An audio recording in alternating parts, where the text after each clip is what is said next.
Septiembre de 1939. Sobre los campos dorados de Polonia, el amanecer se rompe en silencio. Pero unos segundos después, el cielo empieza a temblar. No es el rugido lejano de la artillería ni el trueno natural de una tormenta. Es un sonido nuevo, inhumano, que se clava en la mente de quien lo escucha. Un aullido metálico que parece venir del infierno. Los campesinos alzan la vista y ven sombras en forma de cruz que caen en picado. De sus alas, sirenas montadas en los trenes de aterrizaje, la Sheriko trompeten, gritan como almas condenadas. Un segundo después, la tierra estalla. Puentes, trenes, columnas enteras de soldados polacos desaparecen bajo el polvo. Ha nacido una nueva forma de miedo, y con ella, el símbolo de la Blitzkrieg, la guerra relámpago. Aquel avión, el Junkers Su-37 Stuka, no era rápido, ni elegante, ni bello, pero en esos primeros días de la Segunda Guerra Mundial era la encarnación del poder absoluto. Su misión no era solo destruir, sino aterrorizar. El sonido era parte del arma. Los pilotos lo sabían. El miedo se propagaba más rápido que las bombas. Y mientras el Stuka descendía casi verticalmente a 600 kilómetros por hora, el enemigo no veía máquinas, sino monstruos. En el corazón de esa máquina había una paradoja. Fue diseñada con precisión científica, pero concebida con una intención primitiva: dominar por el pánico. Su inventor, Hermann Pohlmann, ingeniero de la Junkers Flugzeug und Motorenwerke, había imaginado un bombardero en picado capaz de golpear con exactitud quirúrgica, una herramienta de precisión. El régimen nazi la transformó en un instrumento psicológico. El Stuka no ganaba combates, imponía fe. Era la voz de una doctrina. La guerra debía ser rápida, total y aterradora. En los primeros meses de la campaña de Polonia, el concepto funcionó como un reloj. Carreteras bombardeadas antes de que los tanques llegaran, puentes destruidos en el instante exacto, tropas desorganizadas antes de ver un solo soldado alemán. El Stuka marcaba el compás del avance. Detrás de cada aullido venían las divisiones Panzer. Pero incluso en medio de ese éxito apabullante, el destino del Stuka comenzó a escribirse, porque toda arma que se basa en el miedo termina dependiendo de su propio mito. La primera víctima del Stuka no fue polaca, sino humana. El 15 de septiembre de 1939, el capitán Wolfgang Blitzschweiger, uno de los primeros comandantes de escuadrón, recibió la orden de atacar un convoy que se desplazaba cerca de Varsovia. Era su sexta misión del día. A 3.000 metros de altura, con el sol bajo, el Stuka comenzó su ritual. El piloto soltó el freno de picado, giró el avión 180 grados, el horizonte se volcó y la sirena empezó a gritar. Pero a mitad del descenso, un error de cálculo, apenas 2 segundos, lo cambió todo. El sistema de recuperación automática falló. El Stuka impactó de frente contra el suelo y el avión se enterró en la tierra como una lanza. De los restos apenas se recuperaron fragmentos del motor. Fue una lección brutal. La precisión tenía un precio y ese precio era el margen cero. Esa historia, registrada en los archivos de la Luftwaffe, se repitió cientos de veces durante la guerra. El Stuka no perdonaba errores. Cada picado era una danza con la muerte, y sus pilotos lo sabían. A pesar de ello, quienes sobrevivían a sus primeras misiones hablaban del Stuka con una mezcla de respeto y amor. Era una máquina leal. Su estructura reforzada soportaba fuerzas de hasta 6 gramos en picado, y su sistema de frenos aerodinámicos le permitía recuperar vuelo con una elegancia imposible para otros bombarderos. El Ju-87 podía lanzar su carga con una precisión de menos de 30 metros desde 3.000 pies. En 1939, eso era casi magia, y Alemania lo aprovechó con maestría. Durante la invasión de Francia, el Stuka se convirtió en la banda sonora del colapso aliado. Columnas enteras se rendían al escuchar el aullido. En Dunkerque, los soldados británicos describieron la experiencia como estar dentro del fin del mundo. Uno de ellos escribiría años después, open quote, podíamos soportar las bombas. Lo insoportable era el sonido. Sentías que el cielo gritaba contra ti, close quote. En esos días, el Stuka parecía invencible. Pero su destino, como el de tantas armas alemanas, estaba atado a una trampa invisible, la soberbia del éxito temprano. Mientras sus sirenas dominaban Europa, el mundo ya estaba aprendiendo a responder, porque el miedo, cuando se conoce, deja de paralizar. En ese rugido de acero y viento comenzaba una historia mucho más grande que un simple avión, una historia sobre la relación entre el sonido, la psicología y el poder, una historia sobre cómo un invento se convirtió en mito. y cómo ese mito terminó devorando a quienes lo crearon. Cada guerra tiene su sonido. En la Primera Guerra Mundial fue el retumbar sordo de la artillería. En Vietnam, el batir de las hélices sobre la selva. Pero entre 1939 y 1941, el sonido de la guerra tenía un nombre propio, la sirena del Stuka. Los alemanes la llamaban Jericho-Trompeten, las trompetas de Jericó, una referencia bíblica nada accidental. Según la leyenda, las murallas de Jericó cayeron al sonido de trompetas divinas. Para la propaganda nazi, el paralelismo era perfecto, el Tercer Reich derrumbando naciones al ritmo de su propio rugido. Pero detrás de ese simbolismo había ingeniería. Las sirenas eran simples rotores montados en el tren de aterrizaje, impulsados por el viento del descenso. Giraban a más de 3.000 revoluciones por minuto, produciendo un aullido entre 200 y 500 Hz, suficiente para hacer vibrar el pecho humano. El propósito no era aumentar la eficacia del ataque, era aumentar el terror. Los pilotos sabían que las sirenas restaban velocidad y podían delatar su posición. Muchos las odiaban, pero los altos mandos insistían. El sonido era el arma más poderosa del Stuka, porque no solo mataba cuerpos, mataba la voluntad. A diferencia de otros bombarderos, el Ju-87 era un arma de precisión quirúrgica en una época de caos. Su estructura era casi artesanal. El fuselaje estaba construido con planchas remachadas y refuerzos en cruz. Cada ala podía soportar más de 1 tonelada de fuerza en picado. El tren de aterrizaje fijo, poco aerodinámico, pero extremadamente resistente, le daba ese aspecto tosco, casi caricaturesco. Era el precio de la precisión. En el morro, un motor Junkers Humo 211 de 1.200 caballos de fuerza rugía con tono grave, alimentado por un sistema de inyección directa que no se interrumpía durante los picados extremos. En los extremos de las alas, frenos aerodinámicos con forma de rejilla de acero controlaban el ángulo de caída. El Stuka podía lanzarse en picado a 80 grados, liberar su bomba a 1.500 metros del objetivo y luego recuperarse automáticamente gracias a un mecanismo que nivelaba el avión, incluso si el piloto perdía el conocimiento por la fuerza G. Esa innovación salvó incontables vidas, pero también las quitó, porque ese sistema de automatización hacía posible algo que hasta entonces parecía imposible: bombardear con precisión un solo edificio, un puente, incluso un tanque en movimiento. El Ju-87 no buscaba saturar el frente, sino golpear con teatralidad quirúrgica.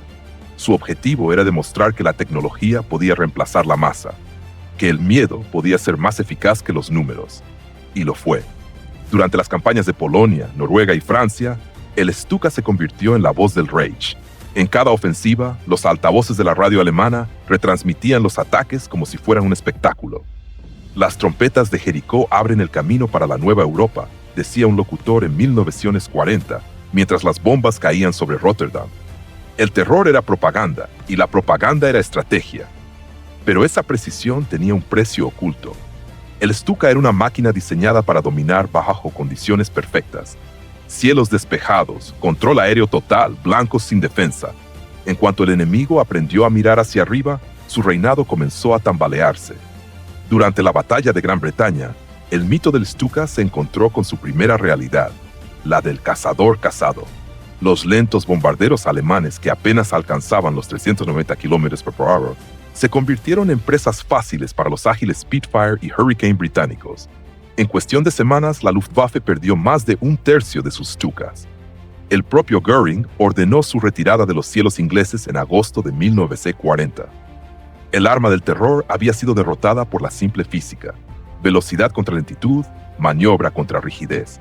Pero lo que realmente cayó en ese momento no fue un avión, sino una ilusión. La ilusión de que el miedo bastaba para vencer. Y sin embargo, el Stuka no desapareció. El Reich no podía prescindir de su icono, así que la máquina fue rediseñada, reforzada, reimaginada. Nacieron nuevas variantes: el Ju-87D, más potente con cabina blindada; el Ju-87G, armado con cañones antitanque de 37 milímetros en las alas. Ya no era el grito del cielo, era el verdugo del suelo. En el frente oriental, donde los tanques soviéticos avanzaban como una marea de acero, el Stuka volvió a ser temido. Su principal ejecutor, Hans Ulrich Rudel, un hombre que transformó el Ju-87 en una extensión de su voluntad. Rudel no solo fue el piloto más condecorado de la Luftwaffe, fue un símbolo de obsesión. Voló más de 2.500 misiones, destruyó más de 500 tanques, cientos de vehículos y hundió incluso un acorazado soviético. Sobrevivió a ser derribado más de 30 veces. Incluso cuando perdió una pierna, volvió a volar con una prótesis. Para sus enemigos, era una leyenda maldita. Para sus aliados, una prueba de que el Stuka aún podía ser letal, aunque el mundo ya hubiera cambiado. Pero detrás de cada uno de esos logros había un paisaje de ruinas. Las aldeas soviéticas, los convoyes de refugiados, los hospitales improvisados. Todos habían sentido el rugido del Ju-87. El arma había cumplido su propósito original hasta el final. No solo destruir, sino dejar huella. El sonido de las trompetas de Jericó se convirtió en el himno de una Europa que aprendía, día a día, a temer el cielo. Sin embargo, algo más profundo estaba ocurriendo. El Stuka había demostrado una verdad incómoda, que el terror no necesita ser sofisticado para ser eficaz, solo debe ser espectacular. La guerra moderna adoptó esa lección con fervor. Cada potencia comenzó a diseñar su propio efecto psicológico. Las sirenas de ataque aéreo, los altavoces de propaganda, los bombardeos en alfombra. El Ju-87 había abierto la puerta a una nueva dimensión del combate, la guerra de los nervios. A mediados de 1942, los pilotos veteranos del Stuka sabían que su tiempo se acababa, pero seguían volando. No por fe en el Reich, sino por costumbre, por destino, por esa adicción al vértigo. El Ju-87 era una máquina que exigía valentía, pero también resignación. Una mezcla de orgullo y condena. Un piloto anónimo, cuyo diario se recuperó tras la guerra, escribió una frase que resume el alma del Stuka. Open quote. No hay sonido más hermoso que el grito de mi avión en picado, porque en ese instante el mundo desaparece y solo existimos él y yo. Close quote. Y así, mientras el mundo cambiaba, el Stuka siguió cayendo del cielo. Más lento, más vulnerable, pero igual de ruidoso, hasta que un día, simplemente, el eco de sus sirenas dejó de oírse. Y con él terminó una era, la era en la que el miedo era visible, audible y perfectamente mecánico. Fin del bloque 2, la anatomía del terror. ¿Quieres que continúe con el bloque 3, el frente oriental y la era de Rudel, donde el Stuka renace como cazador de tanques, se convierte en símbolo de resistencia desesperada y surgen sus historias más extremas y trágicas? Allí exploraremos cómo el Ju-87 pasó de ser un arma de dominación a un instrumento de supervivencia. El amanecer sobre el frente oriental no tenía nada de heroico. Era un amanecer frío, sin color, donde el sol parecía más una herida que una promesa. Las estepas infinitas de Rusia se extendían hasta donde el ojo ya no podía distinguir tierra de horizonte. Y sobre esa inmensidad, un sonido familiar volvía a resonar, el rugido bajo de un motor Junkers, seguido del grito inconfundible de las trompetas de Jericó. Pero esta vez, el enemigo no era una columna de infantería sin defensa. Era una muralla de acero y fuego. Los T-34 soviéticos, rápidos, numerosos, imparables. La Blitzkrieg había perdido su filo. El cielo, antaño escenario de dominio alemán, se había convertido en un campo de supervivencia. El Stuka, que había sido la espada del Reich, ahora era su último escudo. En el verano de 1941, durante la Operación Barbarroja, más de 300 Stukas cruzaron la frontera oriental junto a los Panzer. Su misión era abrir camino, destruir líneas férreas, cegar defensas.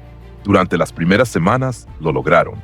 Las columnas soviéticas, desorganizadas, eran blanco fácil para los ataques en picado. El Ju-87 volvía a demostrar su precisión quirúrgica. Pero pronto la realidad del este comenzó a devorarlo todo. El clima, el polvo, las distancias imposibles. Los cazas soviéticos, pobres en número al principio, empezaron a multiplicarse. El cielo ruso no perdonaba errores, ni mecánicos ni humanos. Para entonces, el Stuka ya no era la máquina que había dominado Polonia. Era una bestia vieja, lenta, obligada a reinventarse. El nacimiento del Stuka cazatanques. La respuesta alemana fue transformar la naturaleza del Ju-87.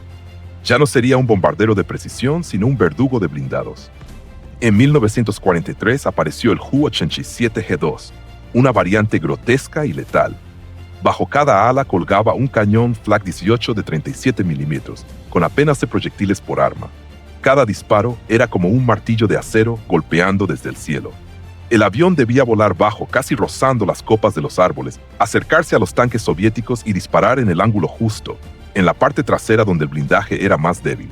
El éxito dependía de segundos. El fallo significaba la muerte. Era un trabajo para hombres obsesionados, y Hans Ulrich Rudel nació para ese papel. Hans Ulrich Rudel, el hombre que no caía. Rudel no era el mejor piloto de la Luftwaffe en maniobra o técnica, pero sí el más obstinado. Tenía una fe casi religiosa en su avión y una resistencia física fuera de lo común. Donde otros veían una máquina anticuada, él veía una extensión de su voluntad. Voló su primera misión en 1941 y ya nunca se detuvo. Sus compañeros decían que era imposible abatirlo, y aunque fue derribado más de 30 veces, siempre regresaba, a veces a pie, otras en otro avión y en más de una ocasión, arrastrándose entre la nieve.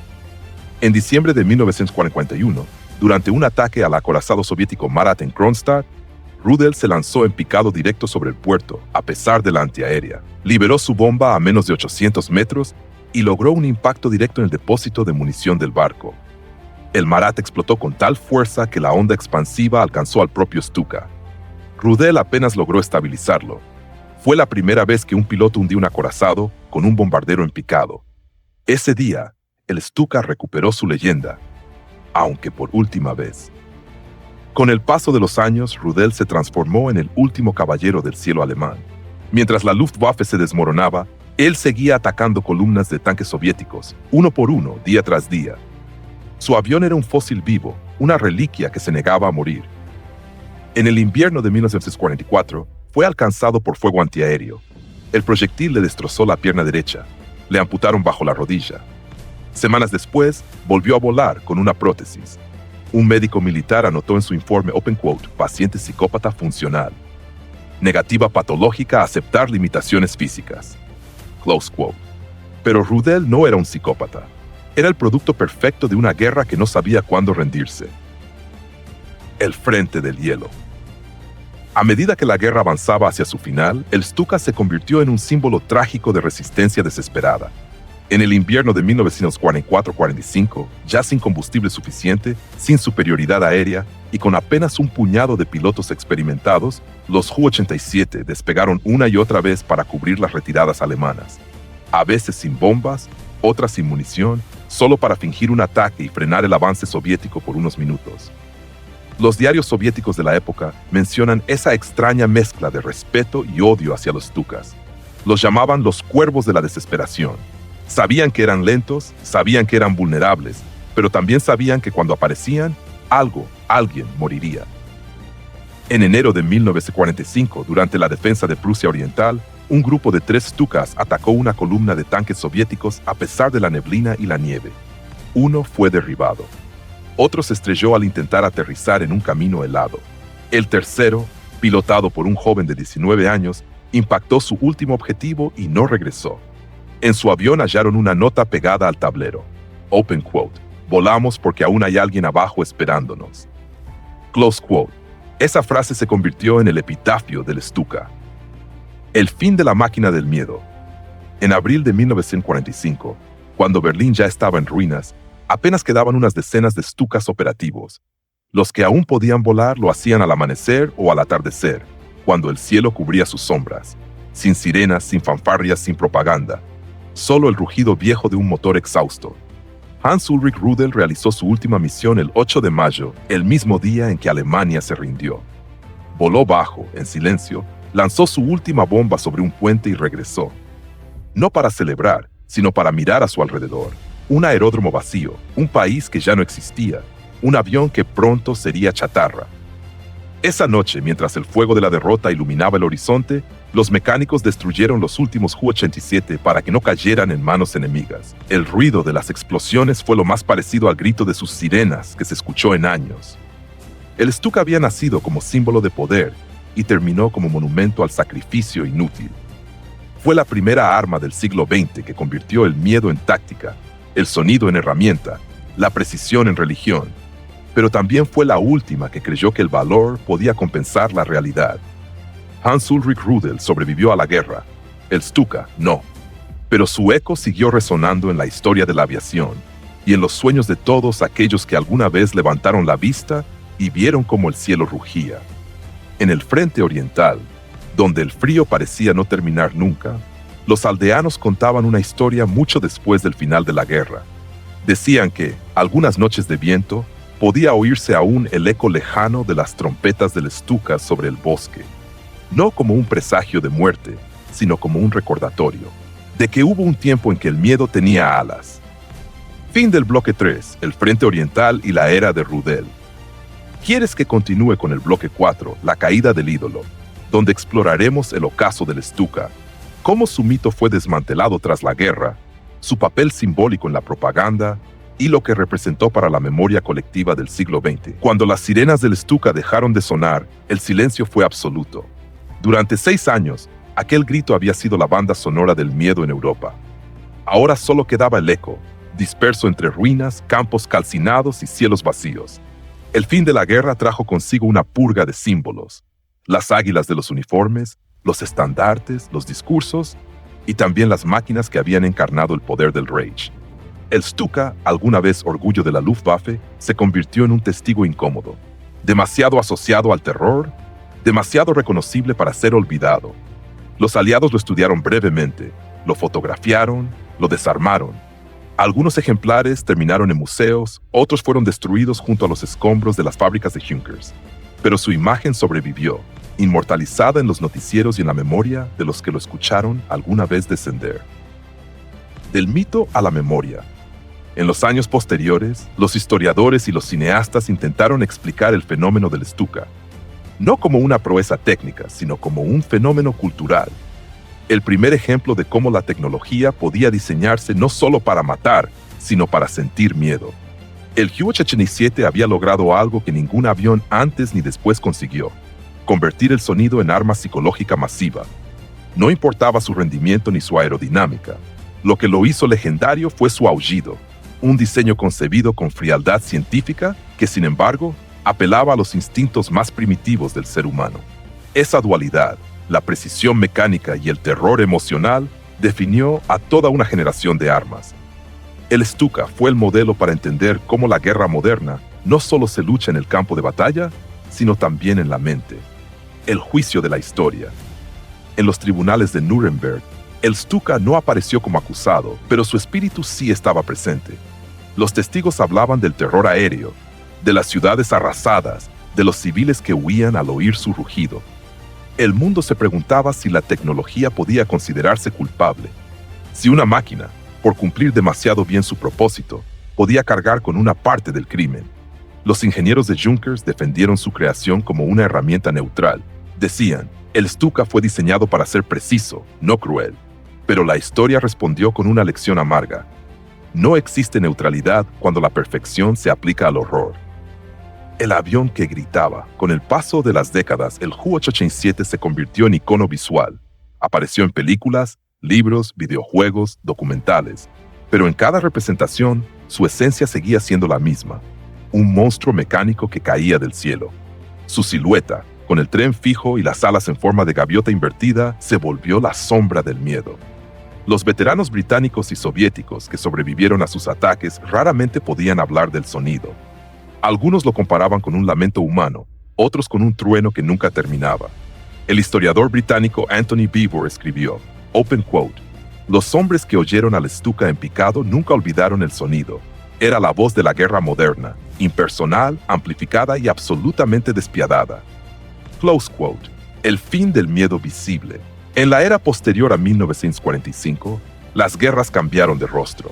Los misiles reemplazaron a los bombarderos, los radares a las sirenas, la precisión se volvió invisible. El miedo dejó de tener forma, dejó de tener sonido, pero el Stuka quedó allí, congelado en la historia como un recordatorio de cuando el terror aún era tangible. Porque en el fondo, el Ju-87 no fue solo un avión, fue una declaración de intenciones. La prueba de que la humanidad había aprendido a fabricar miedo con el mismo cuidado con que fabricaba motores. El eco final. En 1982, un equipo de arqueólogos aéreos descubrió los restos de un Stuka en un pantano cerca de Smolensk. El fuselaje estaba casi intacto, cubierto por capas de barro y raíces. Dentro de la cabina hallaron un reloj de pulsera detenido a las 08:42. El cristal estaba agrietado, pero las agujas aún marcaban la hora exacta de su caída. A su lado, un cuaderno con una sola frase escrita, open quote. «No temo a la caída, temo al silencio después». Close quote. Ese hallazgo resumió toda la historia del Stuka. Una máquina que vivió para caer y un mundo que aprendió a escuchar su silencio. Epílogo. El precio del ingenio.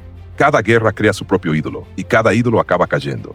El Stuka fue el primer dios del trueno de la era moderna, un artefacto que combinó precisión y pavor con un éxito que ni sus creadores pudieron imaginar. Pero también fue una advertencia que toda tecnología, por brillante que parezca, se vuelve monstruosa cuando se divorcia de la compasión. El Shu 87 fue el espejo de su tiempo, un mundo que creía en la velocidad, la eficiencia, la perfección, y que descubrió demasiado tarde que ninguna de ellas sustituye a la humanidad. El Stuka Hue 87 no cambió la historia por ser invencible, la cambió por recordarnos que incluso el metal puede tener voz, y que a veces esa voz, un rugido, un grito, una trompeta, puede hacer temblar a toda una civilización. Hoy en los museos, uno de esos aviones descansa bajo luces frías. Los visitantes lo observan, toman fotos, leen las placas, nadie puede oírlo. Pero si uno se acerca lo suficiente, si cierra los ojos y escucha el silencio, puede imaginar el viento cortando las alas, el picado y el eco eterno de las trompetas de Jericó. El Stuka Hue 87 fue una máquina diseñada para caer, y en su caída arrastró consigo algo más que acero. Se llevó la inocencia con la que el ser humano miraba al cielo. Antes de 1939, volar era un acto de asombro. Después del Stuka, mirar hacia arriba se convirtió en un gesto de miedo. Las nubes ya no eran refugio, sino amenaza. El cielo, que durante milenios había representado lo divino, se transformó en escenario del castigo. La historia suele recordar al Stuka como un símbolo del nazismo, de la Blitzkrieg, de la brutalidad mecánica. Pero en realidad fue algo más profundo. El primer mensaje claro de la modernidad armada. Un mensaje que decía, open quote, podemos diseñar el miedo, podemos fabricarlo, podemos lanzarlo desde el cielo, close quote. Y desde entonces, esa idea nunca desapareció. El rugido del Hue 87 se transformó en el zumbido de los bombarderos estratégicos, en el silbido de los misiles, en el silencio quirúrgico de los drones. La esencia siguió viva, solo cambió de tono. La herencia invisible. En los años siguientes, el Stuka fue olvidado en los hangares, pero su filosofía se integró en cada guerra posterior. El concepto de ataque en picado evolucionó en el de ataque de precisión. La coordinación entre aire y tierra se convirtió en doctrina estándar, y la propaganda descubrió que el miedo, cuando se difunde, puede ser tan efectivo como cualquier bomba.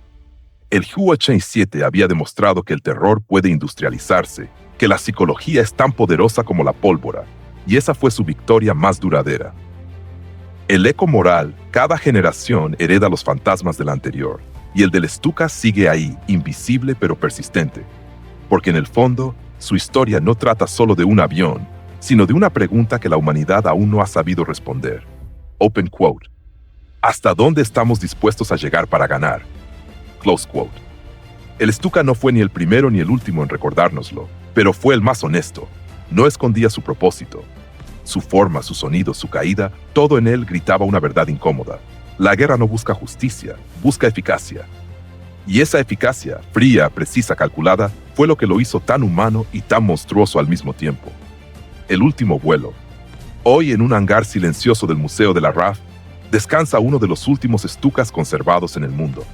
Su pintura está corroída, sus alas deformadas, pero la cabina sigue allí, intacta, como si aún esperara al piloto que nunca regresó. Los visitantes se detienen frente a él. Algunos lo observan con fascinación, otros con respeto, pocos con temor. Nadie oye su rugido, pero todos intuyen que lo que están viendo no es solo un avión, es un recordatorio de lo que fuimos, de lo que hicimos, de lo que aún podríamos hacer si olvidamos las lecciones del pasado. La guerra ha cambiado de rostro, pero la esencia permanece. El sonido del Stuka se ha diluido entre los nuevos ruidos del siglo XXI, sirenas digitales, alarmas de ataque, notificaciones de misiles. El miedo se ha vuelto silencioso, pero no ha desaparecido. Solo se ha vuelto más cómodo, más limpio, más invisible. En un mundo donde los drones atacan desde continentes lejanos y la destrucción se mide en precisión milimétrica, el Stuka parece una reliquia de otro tiempo. Pero su lección sigue intacta. La tecnología puede avanzar, pero la moral no siempre la sigue. El Hue 87 no fue una máquina del pasado, fue una advertencia del futuro. El eco del miedo. El eco de sus sirenas aún flota en la memoria colectiva. A veces lo escuchamos en las películas, en los documentales, otras veces en el viento, cuando algo nos recuerda que el poder y el horror siempre han compartido la misma raíz. El Stuka Ju-87 no fue el avión más veloz, ni el más bello, ni siquiera el más efectivo, pero fue el más humano, porque en él se concentró todo lo que somos capaces de crear cuando dejamos que la razón sirva al miedo. Al final, su legado no se mide en victorias ni en derribos, sino en ecos. El eco de su grito, de su caída, de la conciencia que despertó.